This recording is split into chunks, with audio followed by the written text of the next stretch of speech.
Good morning students. हम class start कर रहे हैं आज की।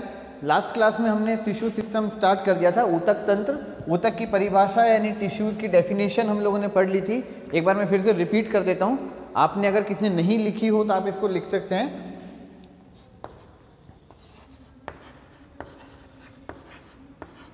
Group of sales having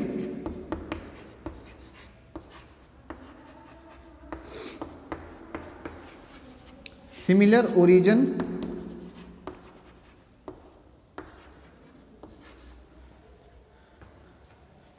origin, function,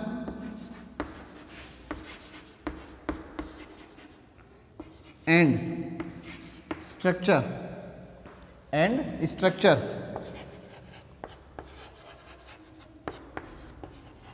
are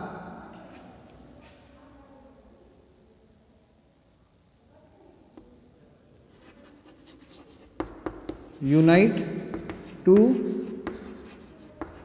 form tissues।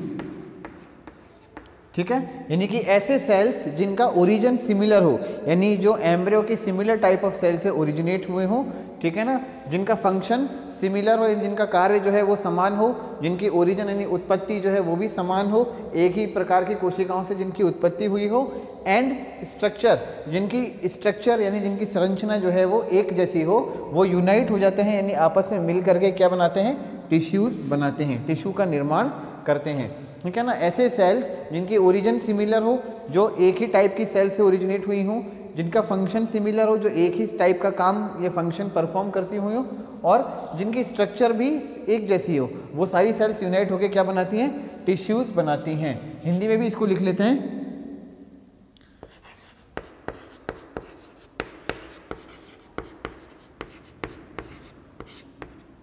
कोशिकाओं का समूह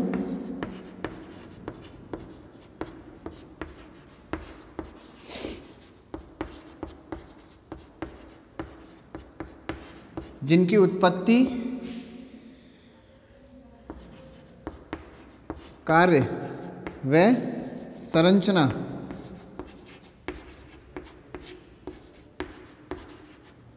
समान हो, वह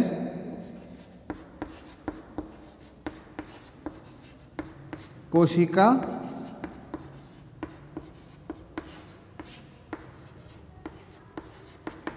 बनाती हैं, वह ऊतक बनाती हैं।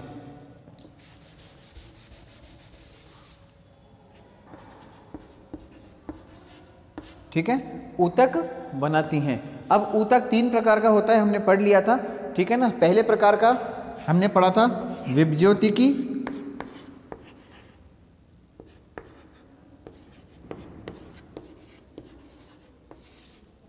विभज्योतक यानी कि मेरिस्टेमेटिक टिश्यू,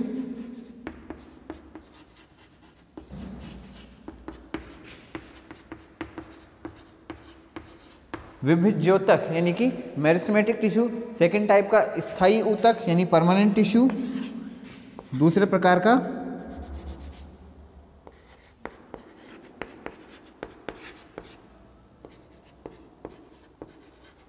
स्थायी ऊतक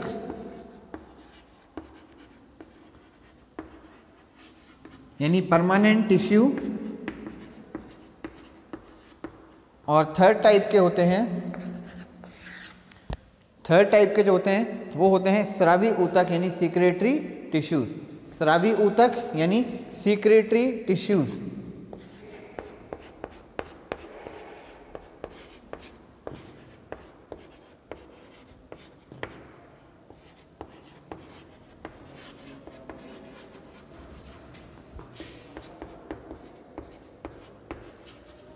स्रावी ऊतक यानी कि सीक्रेटरी टिश्यूज। ठीक है, यहाँ तक हमने कल पढ़ लिया था। आज हम हमारा स्टार्ट कर रहे हैं विभज्योतक यानी मेरिस्टेमेटिक टिश्यूज से।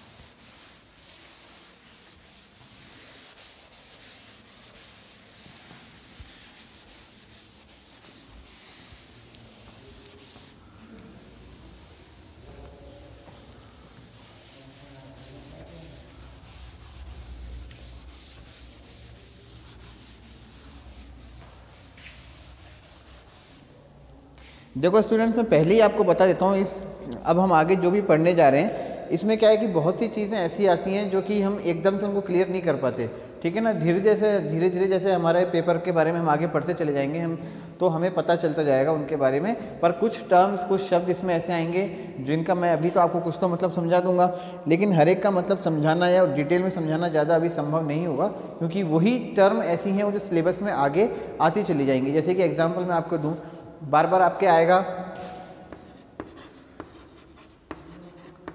स्पॉन्जी पैरेंकाइमा,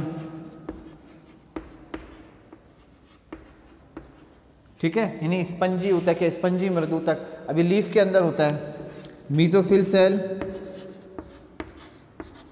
ये लीफ में होती हैं, अभी आपको लिखना नहीं है, ये पर्ण मृदूतक कहलाते हैं, ठीक है। तो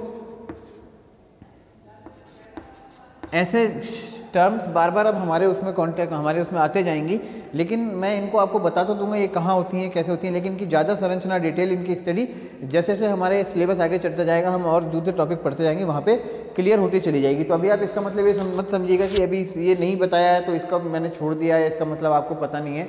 वो जानबूझ करके उन शब्दों का मतलब मैं इसलिए उन शब्दों के बारे में या उन चीज़ों के बारे में डिटेल में आपको इसलिए नहीं बताऊँगा क्योंकि वो सिलेबस में आगे अपने आप आ जाएगी। तो आपको पूरा जब पेपर कंप्लीट हो जाएगा हमारा सिलेबस, तब हर चीज़ अच्छे से क्लियर हो जाएगी।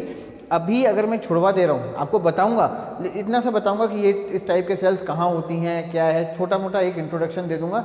ज़्यादा डिटेल स्टडी जो होगी इनकी, जब हम पर्टिकुलर टॉपिक का टॉपिक पढ़ते चले जाएंगे, वहाँ पर अपने आप आता चला जाएगा, ठीक है ना। जैसे कि वस्कुलर टिश्यू आएगा कई जगह, अब वस्कुलर टिश्यू मैं आपको बता दूंगा क्या होता है, लेकिन ज़्यादा डिटेल स्टडी कितने टाइप का होता है, कितने प्रकार का होता है, इसकी संरचना, स्ट्रक्चर क्या होता है, इसका फंक्शन क्या होता है, जब हम वस्कुलर टिश्यू पढ़ेंगे स्टेम के अंदर और रूट के अंदर, वहाँ पे अपने आप ही चीज़ क्लियर हो जाएगी।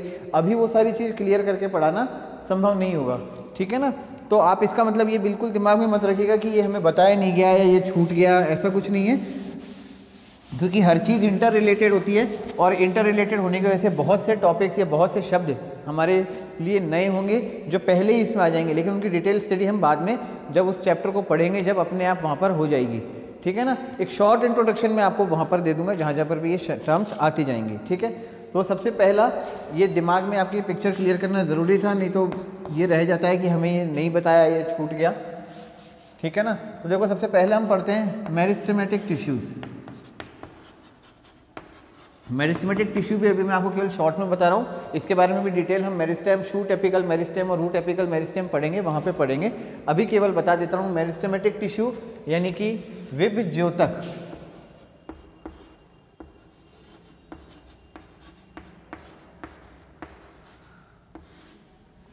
मेरिस्टेमेटिक टिश्यू यानी विभज्योतक, ये ऐसी कोशिकाओं का समूह होता है जिनके अंदर डिवीज़न की कैपेबिलिटी बहुत ज़्यादा होती है। These cells having high division of capability, these are in the state of division, ठीक है ना। यहाँ पे हम लिख देते हैं मेरिस्टेमेटिक टिश्यूज़ की जो सेल्स होती हैं, cells are in the state of division,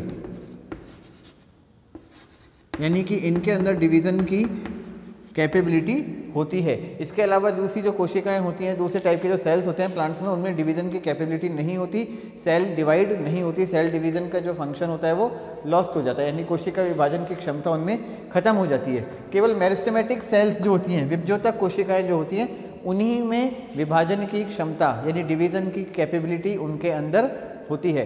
तो हम कह सकते हैं मेरिस्टेमेटिक सेल्स वो सेल्स होती हैं जिनमें डिवीज़न की स्टेट होती है, डिवीज़न की कैपेबिलिटी होती है, ठीक है ना। यह विभाजन की अवस्था में होती हैं, विभाजन की अवस्था में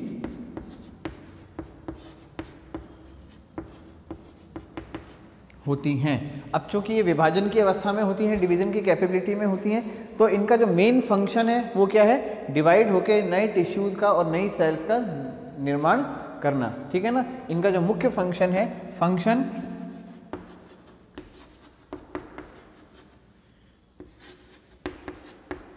divide two make new cells and tissues फटाफट डिवाइड होकर नई प्रकार की कोशिकाएं और ऊतकों का निर्माण करती रहती हैं। इनका मुख्य कार्य क्या है?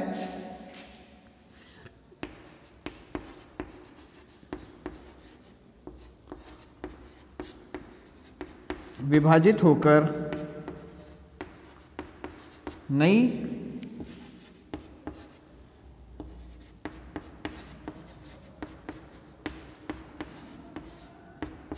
कोशिकाओं व ऊतक का निर्माण करना।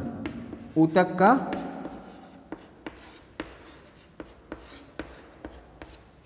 निर्माण करना,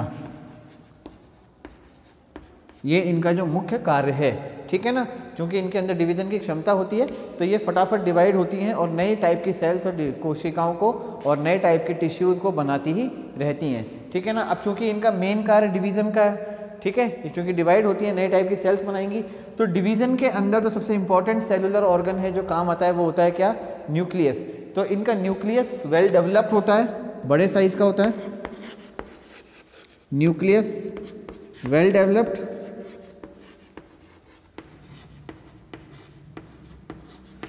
इन सेल्स का जो न्यूक्लियस है वो वेल डेवलप्ड होता है, बड़े साइज का होता है। ठीक है ना,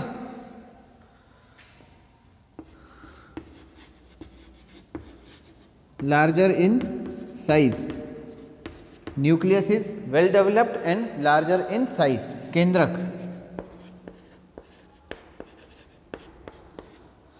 विकसित व बड़े आकार का, विकसित व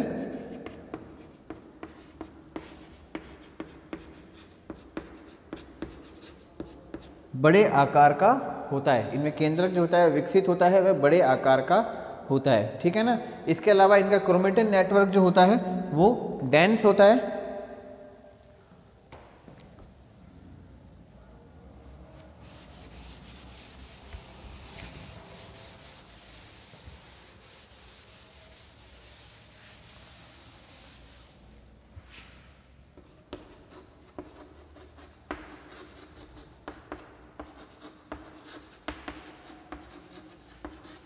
क्रोमेटिन नेटवर्क जो होता है वो डेंस यानी कि सघन होता है। ठीक है, क्रोमेटिन नेटवर्क इनका डेंस होता है यानी कि सघन होता है। ठीक है ना, इनकी जो कोशिका भित्ति होती है वो पतली होती है और केवल प्राइमरी वॉल होती है, इनमें सेकेंडरी वॉल और टर्शरी वॉल नहीं होती। इनमें केवल प्राइमरी वॉल होती है, सेल वॉल जो होती है composed of cellulose only, composed of cellulose. कोशिका भित्ति इनकी सेल्यूलोज की बनी हुई होती है।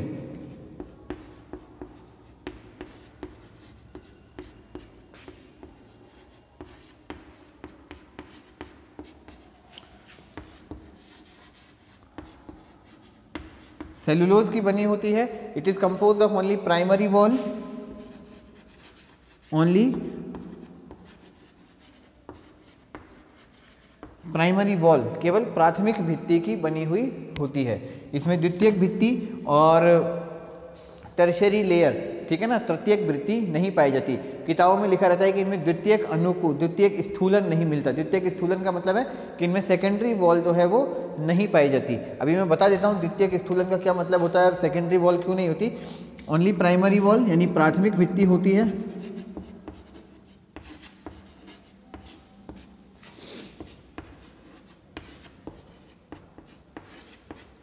केवल प्राथमिक भित्ति इनमें उपस्थित होती है। इंटरसेल्युलर स्पेस इनमें नहीं होता। पहले आप ही लिख लीजिए, सेकेंडरी वॉल इज एब्सेंट।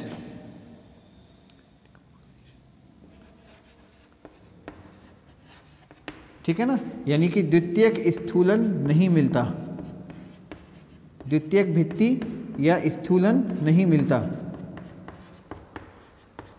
या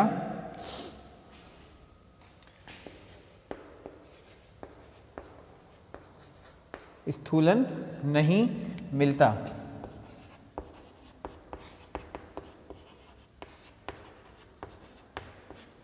ठीक है, द्वितीयक भित्ति या द्वितीयक स्थूलन इनमें नहीं मिलता। सेकेंडरी कंपोजिशन इनके अंदर अनुपस्थित होता है, इनके अंदर एब्सेंट होता है, ठीक है ना। प्राइमरी वॉल ही प्रेजेंट होती है केवल। और सबसे इंपॉर्टेंट इंटरसेलुलर स्पेस एब्सेंट होते हैं।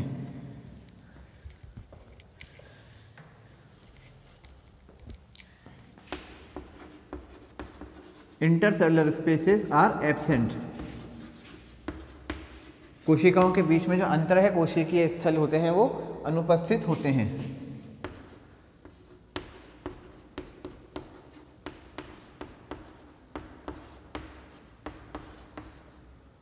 अंतराकोशिकीय स्थल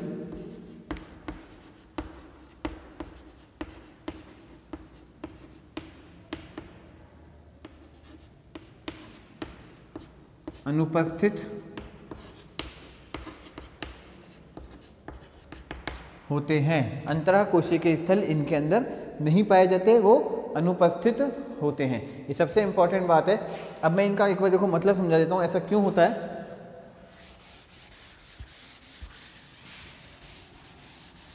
देखो हमने पढ़ा कि ये सेल जो है लगातार डिवीजन की स्टेट में होती हैं, इनके अंदर डिवीजन की कैपेबिलिटी जो है वो होती है, ठीक है ना। तो डिवीजन की कैपेबिलिटी होने की वजह से क्या है, देखो जब भी प्लांट सेल डिवाइड होती है, हमें मान लेते हैं कि ये एक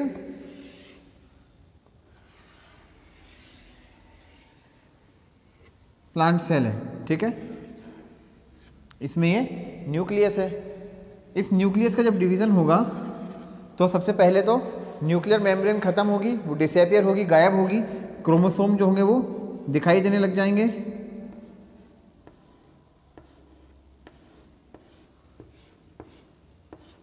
ठीक है ना। सेंट्रियोल नजर आएंगे दोनों तरफ, तारक्काय दोनों तरफ नजर आएंगे। ये डिवीजन आप लोगों ने पढ़ लिया होगा जरूर। एक एक सेंट्रियोल एक एक क्रोमोनीमा से जुड़ा हुआ होगा।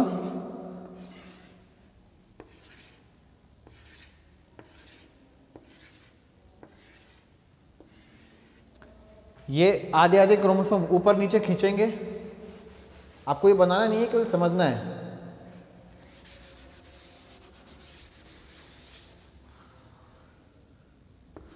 आधे क्रोमोसोम जो थे वो यहाँ आ गए और आधे क्रोमोसोम जो है वो यहाँ आ गए, ठीक है ना। और अब इसके बाद इसके ऊपर चारों तरफ न्यूक्लियर मेम्ब्रेन वापस से बन जाती है, यानी कि केंद्रक झिल्ली वापस से इसके ऊपर आ जाती है। अब क्या है, सबसे पहले यहाँ पे मिडिल लैमिला जो है वो ओरिजिनेट होती है। सबसे पहले बीच में मिडिल लैमिला यानी मध्य पट्टिका जो है वो आती है, मध्य पट्टिका बनती है। फिर मध्य पट्टिका के बनने के बाद इसमें सेकेंडरी वॉल बनती है, और सेकेंडरी वॉल बनने के बाद इसमें फिर प्राइमरी वॉल बनती है, ठीक है ना। लेकिन चूंकि ये सेल लगातार डिवीजन के स्टेट में होते हैं, इसलिए इनमें इतनी सारी प्रोसेस हो ही नहीं पाती, तो इनमें केवल प्राइमरी वॉल ही बनी रहती है, सेकेंडरी वॉल और टर्शरी वॉल इनके अंदर नहीं बन पाती, ठीक है ना। दूसरा, इन सेल्स में इंटरसेलुलर स्पेस भी नहीं होता। दो कोशिकाओं के बीच में इंटरसेलुलर स्पेस होता है। प्लांट सेल्स के अंदर वो इंटरसेलुलर स्पेस एक टफ मैट्रिक्स से भरा हुआ होता है, ठीक है ना। तो वो इंटरसेलुलर स्पेस भी इनके अंदर एब्सेंट होता है, नहीं पाया जाता। तो ये वजह है इन सेल्स की हाई डिवीजन स्टेट होने की। इनके अंदर जो सेलुलर ऑर्गन्स हैं वो भी कम डेवलप्ड होते हैं। Cellular organelles are less developed, कम विकसित होते हैं।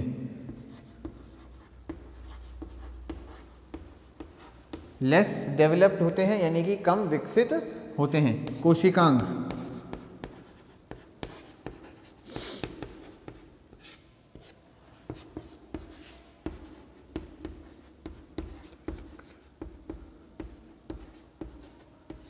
कोशिकांग भी इनमें कम विकसित मिलते हैं, ठीक है। क्यों, इनके अंदर जिस कोशिकांग की सबसे ज़्यादा आवश्यकता होती है वो सबसे ज़्यादा विकसित है, बाकी की आवश्यकता ज़्यादा नहीं है, तो वो कम विकसित इनमें होते हैं, ठीक है ना। ये सेल्स जो हैं ये पॉलीगोनियल यानी बहुभुजी,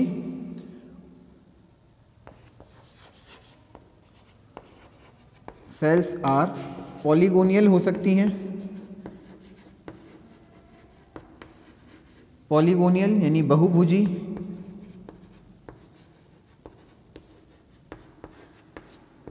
जिस तरह से पॉलीगोन होता है इस तरीके से हो सकती हैं,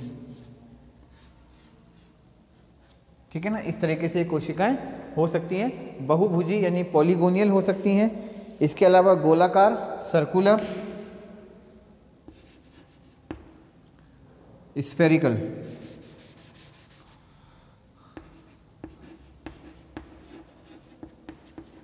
बॉल की शेप में यानी स्फेरिकल हो सकती हैं, गोलाकार हो सकती हैं, गोल,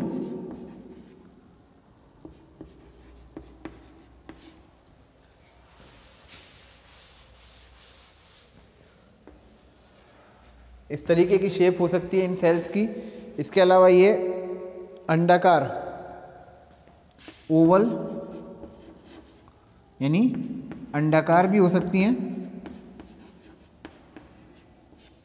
ठीक है ना, ओवल यानी अंडाकार भी हो सकती हैं।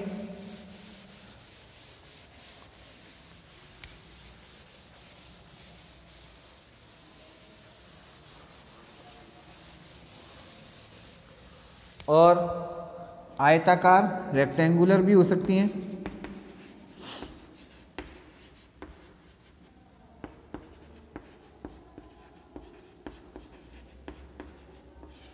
आयताकार यानी रेक्टेंगल भी हो सकती हैं, ठीक है। तो ये सेल्स हैं, इनकी उत्पत्ति के आधार पे, इनकी ओरिजिन के आधार पे इनको दो टाइप में क्लासिफाई किया गया है, primary meristem and secondary meristem, classified in two types. हालांकि इनका क्लासिफिकेशन बहुत तरीके से होता है, इनकी ओरिजिन के अकॉर्डिंग, इनकी पोजीशन के अकॉर्डिंग कि प्लांट में ये कहाँ पर प्लेस्ड हैं, पादप के शरीर के अंदर इनकी स्थिति, इनकी अवस्था क्या है, ठीक है ना, ये कब बनती हैं, इनका कार्य क्या है, इनका फंक्शन क्या क्या है, इसके आधार पे इनको अलग अलग टाइप में क्लासीफाई किया गया है। हम अभी मेनली एक ही बात पढ़ रहे हैं, classified on the basis of origin, on the basis of origin.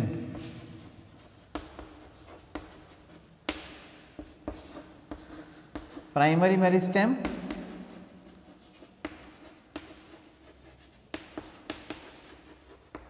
Primary meristem यानी प्राथमिक विभज्योतक, जिनका उत्पत्ति या जिनका ओरिजिन सबसे पहले होता है, प्राथमिक विभज्योतक।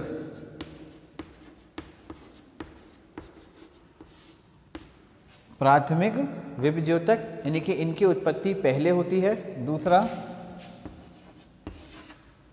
सेकेंडरी मेरिस्टेम,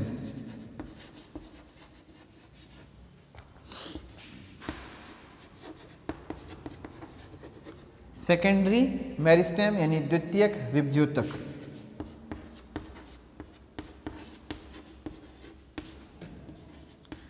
इनकी उत्पत्ति पादप के जीवन काल में बाद में होती है। द्वितीयक विभज्योतक, ठीक है। तो ये हो गया।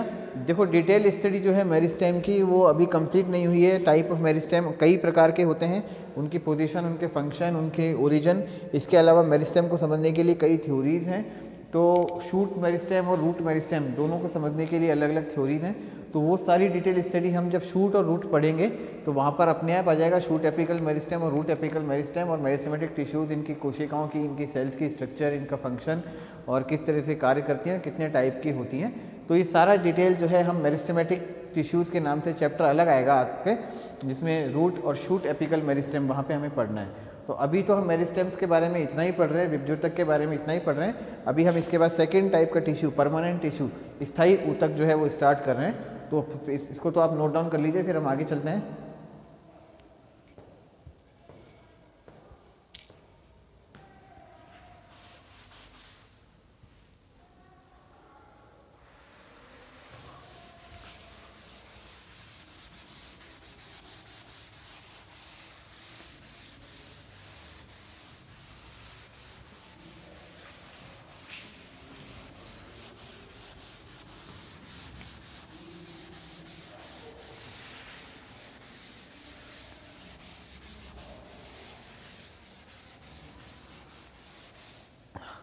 सेकेंड टाइप के जो टिश्यूज़ होते हैं वो कहलाते हैं स्थायी ऊतक यानी परमानेंट टिश्यूज़।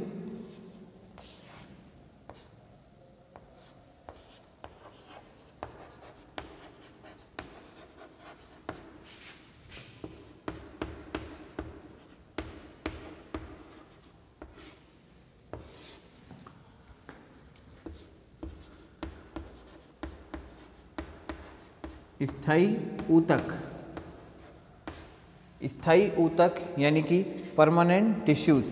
ये जो टिश्यूज़ होते हैं मैच्योर सेल से बने होते हैं जिनकी वृद्धि यानी जिनकी ग्रोथ जो है पूरी हो चुकी है और ये निश्चित आकृति और आकार भी धारण कर चुके होते हैं, ठीक है। और कभी कभी स्थायी रूप में यानी कि परमानेंटली और कभी अस्थायी रूप में यानी कि टेम्परेली डिवीज़न की कैपेबिलिटी को लॉस्ट कर चुके होते हैं। केवल कुछ सर्कमस्टांसेस में, कुछ स्पेशल कंडीशंस में या स्पेशल स्टिमुलस में ये वापस से डिवीज़न की कैपेबिलिटी को रिस्टोर कर पाते हैं, ठीक है ना। तो मैं लिख देता हूँ ये सारी बातें। सबसे पहला, ये composed of mature cells, composed of mature cells, ठीक है, यानी परिपक्व कोशिकाओं के बने हुए होते हैं।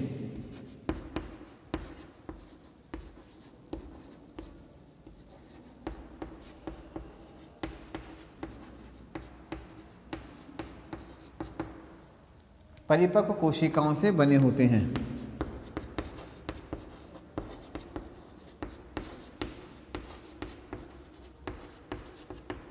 ठीक है। मैच्योर सेल्स यानी परिपक्व कोशिकाओं से बने होते हैं। इनकी वृद्धि जो ग्रोथ है वो पूरी हो चुकी होती है, ग्रोथ इज कंप्लीटेड। जब भी कोई नई सेल डिवाइड होकर नई सेल बनती है तो सेल के अंदर पहले ग्रोथ होती है, फिर ग्रोथ के बाद क्या होता है उसमें दोबारा डिवीज़न होता है अगर उसको ज़रूरत है तो, और अगर डिवीज़न की ज़रूरत नहीं है तो जैसे परमानेंट टिश्यू के अंदर कन्वर्ट हो गई तो उसमें ग्रोथ होने के बाद सेल जो होती है वो सीज हो जाती है, ग्रोथ अब बंद हो जाती है। ग्रोथ इज कंप्लीटेड, वृद्धि जो होती है इनकी पूरी हो चुकी होती है।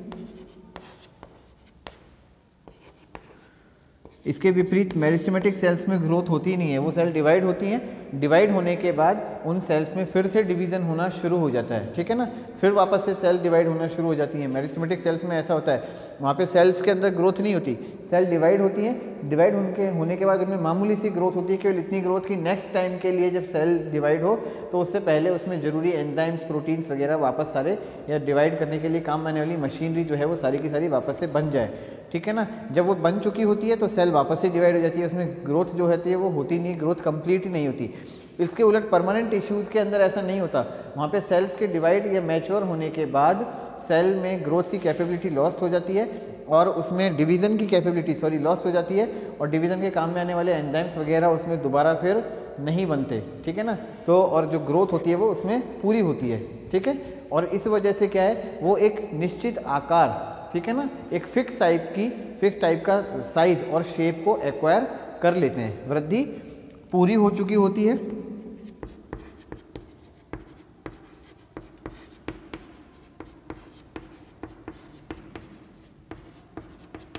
वृद्धि पूरी हो चुकी होती है, दे एक्वायर, जब वृद्धि पूरी हो जाती है, ग्रोथ पूरी हो जाती है तो दे एक्वायर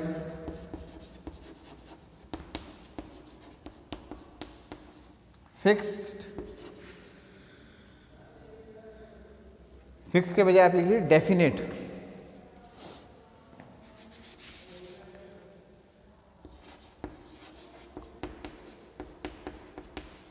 साइज एंड शेप।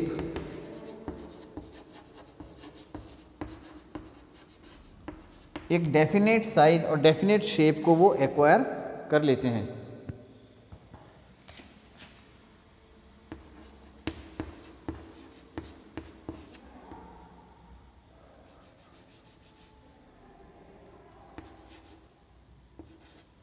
निश्चित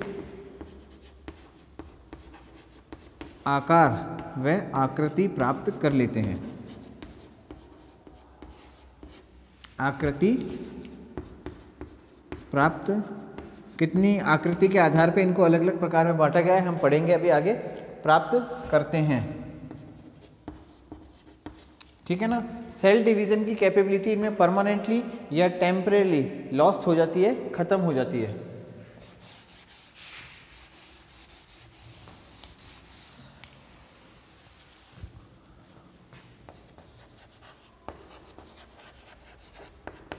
capacity to divide is lost temporarily और परमानेंटली।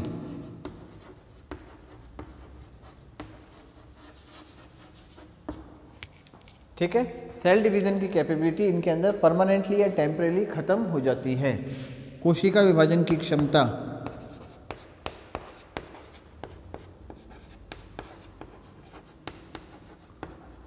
कोशिका विभाजन की क्षमता स्थायी अस्थायी तौर पे स्थायी या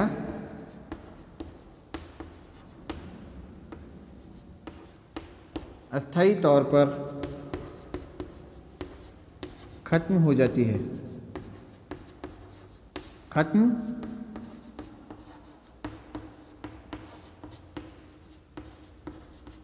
हो जाती है। कोशिका विभाजन की क्षमता इनमें स्थायी या अस्थायी तौर पर खत्म हो जाती है।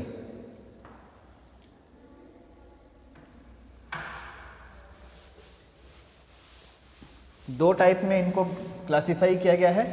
दीज आर डिवाइडेड और classified into two types. These are divided into two type on the type of cells। ठीक है, ये हटा रहा हूं मैं।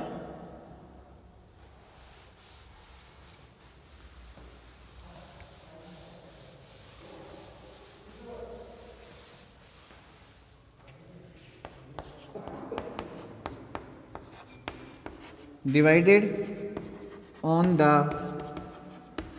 two types। पहली जो होती हैं वो है सिंपल टिश्यू। पहले प्रकार के हैं सिंपल टिश्यू यानी कि सरल ऊतक। ठीक है, सरल ऊतक।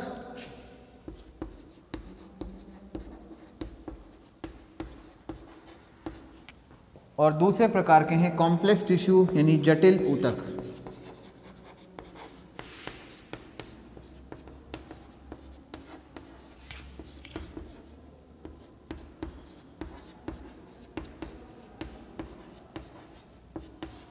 सेकेंड टाइप के हैं कॉम्प्लेक्स टिश्यू यानी कि जटिल ऊतक। ये डिवीजन जो है ये है depend on the type of cells present in these tissues.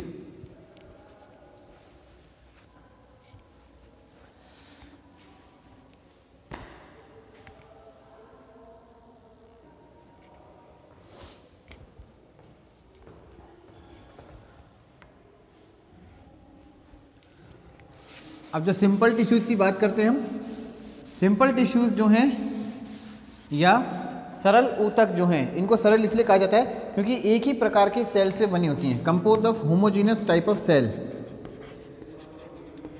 Composed of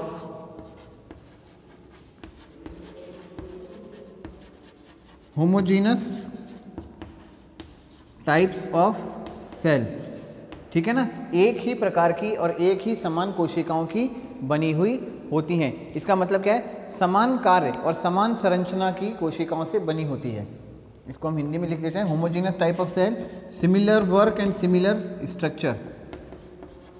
similar structure and function. Similar structure and function इनका होता है। सिमिलर स्ट्रक्चर होता है, एक ही टाइप का फंक्शन करती हैं और एक ही टाइप का कार्य ये करती हैं। ठीक है, समान प्रकार की कोशिकाओं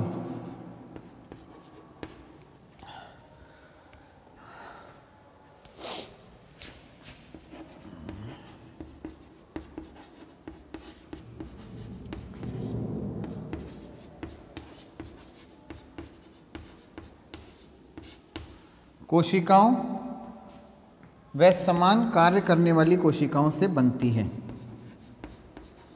समान कार्य करने वाली कोशिकाओं का समूह ये होता है। कार्य करने वाली कोशिकाएं इनमें होती हैं।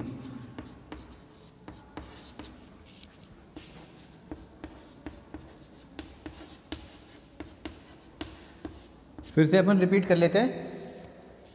परमानेंट टिश्यूज जो होते हैं, ये परमानेंट टिश्यूज ये स्थायी ऊतक होते हैं, यानी कि इनके अंदर जो सेल्स होती हैं, जो कोशिकाएं होती हैं, वो परिपक्वता की अवस्था को प्राप्त कर चुकी होती हैं, मैच्योर हो चुकी होती हैं। उनमें सेल डिवीज़न की कैपेबिलिटी परमानेंटली या टेम्परेरी डिसेबल्ड हो चुकी होती है या ख़त्म हो चुकी होती है, लॉस हो जाती है, ठीक है ना।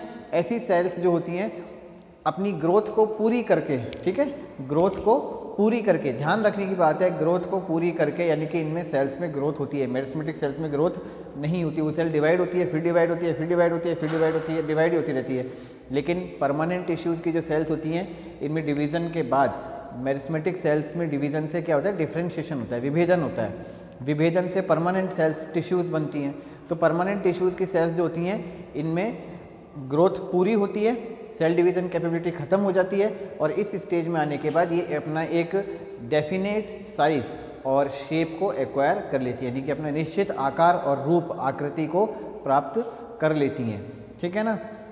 ये जो कोशिकाएं होती हैं 2 प्रकार की होती हैं, इस प्रकार का ऊतक तंत्र, इस प्रकार का टिश्यू सिस्टम 2 टाइप का होता है, 2 टाइप का होता है। पहला सिंपल टिश्यू, दूसरा कॉम्प्लेक्स टिश्यू। सिंपल टिश्यू वो जिसमें होमोजीनस टाइप की सेल्स होती हैं, ऐसी सेल्स जिनका स्ट्रक्चर और फंक्शन सेम होता है, ठीक है, समान प्रकार की कोशिकाएं और समान कार्य करने वाली कोशिकाओं से मिलकर के यह बनता है। इन्हें फिर से 3 भागों में बांटा गया है। They are again divided into 3 types on the type of cells. Cells के टाइप के बेसिस पर इनको फिर से 3 प्रकार में बांटा गया है। पहले तो लिख लीजिए किसके आधार पे, स्ट्रक्चर एंड फंक्शन के टाइप पे, on the basis of structure and function, structure and function 3 type में इनको बांटा गया है। पहला पैरेन्काइमा,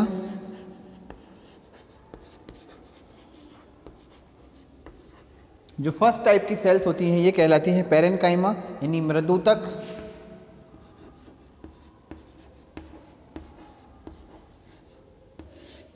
मृदुतक यानी पैरेन्काइमा। सेकेंड टाइप की सेल्स होती हैं ये कहलाती हैं कोलेनकाइमा। जो सेकेंड टाइप की सेल्स हैं ये कहलाती हैं कोलेनकाइमा, यानी स्थूल कोणों तक।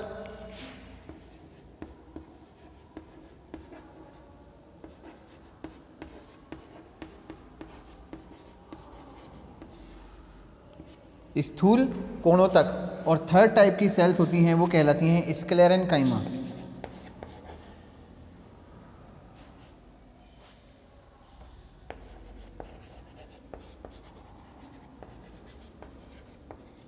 स्क्लेरेन्काइमा यानी दृढ़ोतक।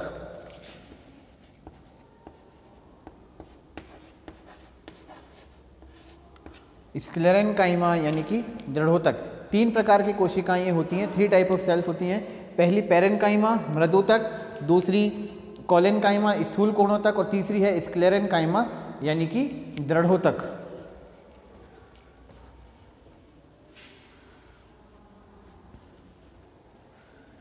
सबसे पहले हम पैरेन्काइमा की बात करते हैं।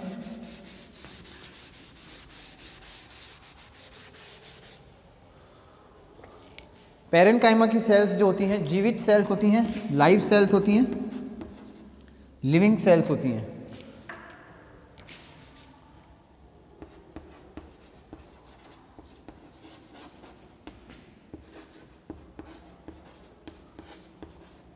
जीवित कोशिकाएं होती हैं यानी कि लिविंग सेल्स होती हैं, ठीक है। इनकी जो सेल वॉल होती है पतली और केवल प्राइमरी वॉल की बनी होती है।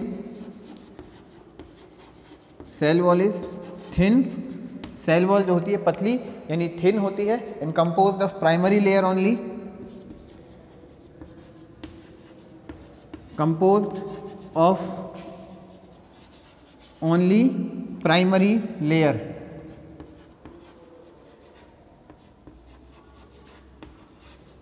इसका मतलब है प्राइमरी, ठीक है, प्राइमरी लेयर यानी कि कोशिका भित्ति जो है वो पतली होती है और केवल प्राथमिक भित्ति की बनी होती है, द्वितीयक स्थूलन इनमें नहीं मिलता। पतली और प्राथमिक भित्ति की बनी होती है।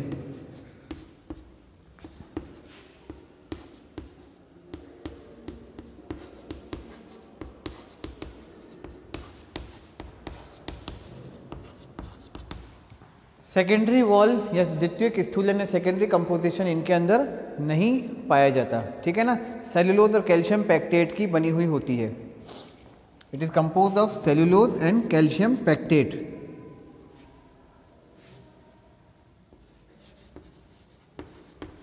एंड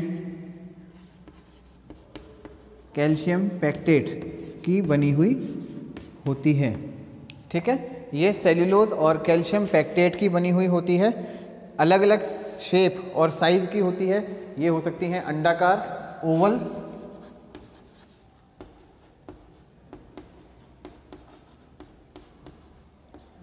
रेक्टेंगुलर, आयताकार,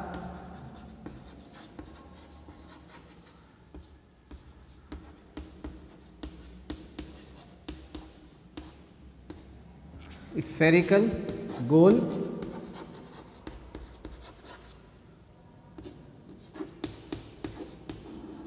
स्फेरिकल यानी कि गोल, पॉलीगोनियल यानी बहुभुजी,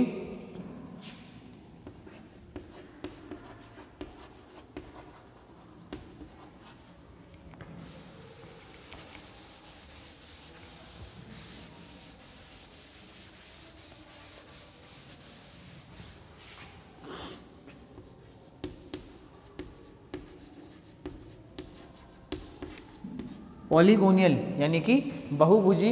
पॉलीगोनियल का मतलब है जिसमें बहुत सारे, ये पॉलीगोनियल हो गया,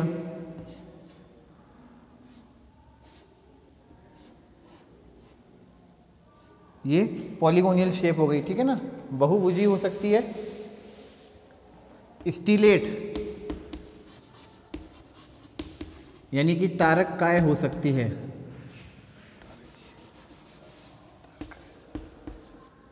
तारकाय हो सकती है, स्टीलेट।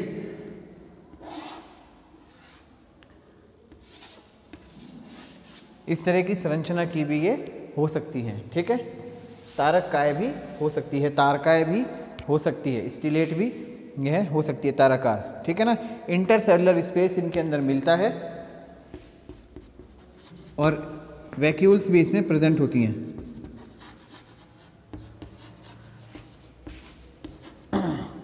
इंटरसेलुलर स्पेस प्रेजेंट होता है और वैक्यूल्स यानी रिक्तिकाएं भी इनमें पाई जाती हैं। इससे पहले मेरिस्टेमेटिक सेल्स के अंदर वैक्यूल्स एब्सेंट होती हैं, बात ध्यान रखना, ठीक है ना। मेरिस्टेमेटिक जो सेल्स होती हैं, विभज्योतक की कोशिकाएं, उनमें वैक्यूल्स नहीं मिलती, रिक्तिकाएं एब्सेंट होती हैं, यह भी प्रेजेंट। जबकि यहाँ पे परमानेंट टिश्यूज़ के अंदर यह पाई जाती हैं पेरेन्काइमा में। हम केवल मृदुतक की बात कर रहे हैं, यानी पेरेन्काइमा में, ठीक है। मैं फिर से रिपीट कर रहा हूँ, परमानेंट टिश्यूज़ को दो टाइप में क्लासीफाई किया गया है, दो टाइप में बांटा गया है, on the basis of type of, on the basis of structure and function. तीन टाइप में बांटा गया है। पहले पेरेन्काइमा यानी कि मृदुतक, दूसरे आपके कोलेनकाइमा यानी कि स्थूल कोणोतक, और तीसरे स्क्लेरेनकाइमा यानी कि दृढ़ोतक, ठीक है। अब इस सिंपल टिश्यूज़ को तीन टाइप में बांटा हमने, पेरेन्काइमा और कोलेनकाइमा, स्क्लेरेनकाइमा। फिर पेरेन्काइमा की बात करते हैं। पेरेन्काइमा की जो सेल्स होती हैं ये मृदुतक कहलाती हैं। यह लिविंग सेल्स होती हैं, यानी कि जीवित कोशिकाएं होती हैं। ये सेल्स लाइव होती हैं। इनकी शेप, आकार ओवल यानी अंडाकार हो सकता है, रेक्टेंगुलर यानी आयताकार हो सकता है, स्फेरिकल यानी कि गोल हो सकता है, पॉलीगोनियल यानी कि ये बहुभुजी भी हो सकती हैं, और स्टीलेट यानी तारकाएं भी हो सकती हैं। इसके अलावा अन्य आकार की भी ये हो सकती हैं। इन कोशिकाओं के बीच में इंटरसेलुलर स्पेस, अंतर कोशिकीय स्थल जो होता है वो पाया जाता है, और वैक्यूल्स यानी रिक्तिकाएं भी इन कोशिकाओं के बीच में उपस्थित होती है। इनमें प्राइमरी वॉल ही प्रेजेंट होती है जो कि सेल्यूलोज और कैल्शियम पैक्टेट की बनी होती है।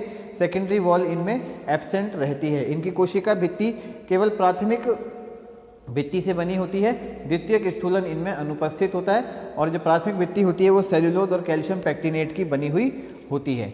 ठीक है, तो यहाँ पे आज हम कंक्लूड कर रहे हैं, हमारी क्लास को ख़त्म कर रहे हैं। इसके बाद मृदुतक के बारे में और ज़्यादा ओरिजिन, डिस्ट्रीब्यूशन, इसके टाइप और इसके जो फंक्शन है वो हम हमारी कल की नेक्स्ट क्लास के अंदर पढ़ेंगे। ठीक है स्टूडेंट्स, थैंक यू।